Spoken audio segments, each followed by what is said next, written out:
Hey everybody, Adam from Atlas Gunworks. The wait is over. We are doing silver again. Lots of testing, lots of input from the team, trying to make this as consistent as we can. It's going to be a silver PVD.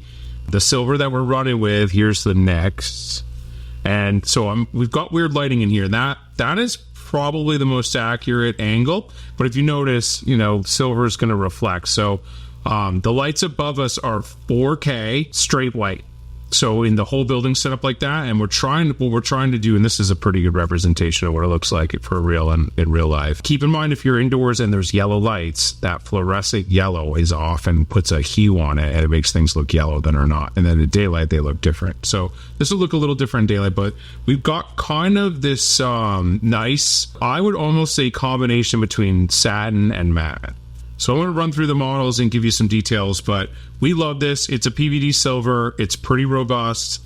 It's not as robust as the black, so we're not doing it in the carry guns just yet. So the Ares doesn't have it, and the EOS doesn't have it. EOS might come at some point. Ares won't have it because you can't do the frame in silver and get we're anodizing those frames So again, I'm going to try to hold all the guns in a spot, the Nemesis, where you get the real effect here. It's absolutely beautiful. It's not super blingy. The beauty of PVDs, it's over the long term, we're able to fit the guns a lot tighter. There's no variation. These guys have a great process. What we can't do is guarantee lead time. So if they screw something up and it has to go back, the gun leaves the building and we just aren't allowed to, we aren't able to control that process. So lead time's not controlled, but the guys who are doing this work for us are doing an absolute phenomenal job.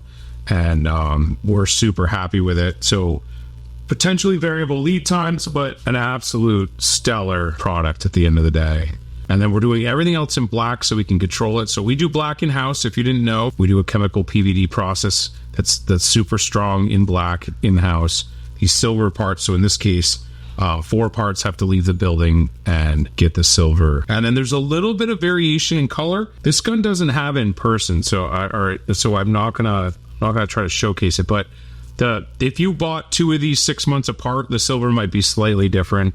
That's just a thing of PVD. So if you want them to match, they need to be done pretty much at the same time in the same run. For those of you who don't know how PVD, here's a Titan. I'm going to try to get the right. That's more of the light you're going to see for real. PVD's a couple different processes, but basically you're vaporizing the coating, and then you're bringing it back to a solid, and then it attaches to the whatever the substrate is. In this case, a frame slide, ejector, and extractor.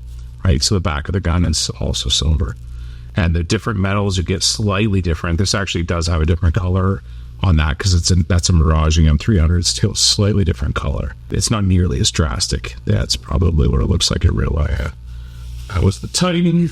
Artemis, always a favorite. Again, it's not nearly this bright in person. What you're seeing right here, it's much more like that. And it's beautiful. And you can see the contrast to the barrel here is that barrel's, 416 polished, but with the black coating. But it's I wouldn't say it's matte. It's more in between matte and satin, but it's absolutely gorgeous. We started with the Nyx, which is hanging out to the corner here. And here's the final, everybody's favorite, the Erebus guns. And I'm going to try to get that real color. I normally want a lot of light on this bench, and then in this case I don't want the light, so that's probably the true color. We're not doing the blocks in silver. They're going to be black. If the blocks in silver, we'd send most of the guns back for a recoat a bunch of times. It's much better to do them in black, and we liked the outcome. Hope to see you guys in the range soon.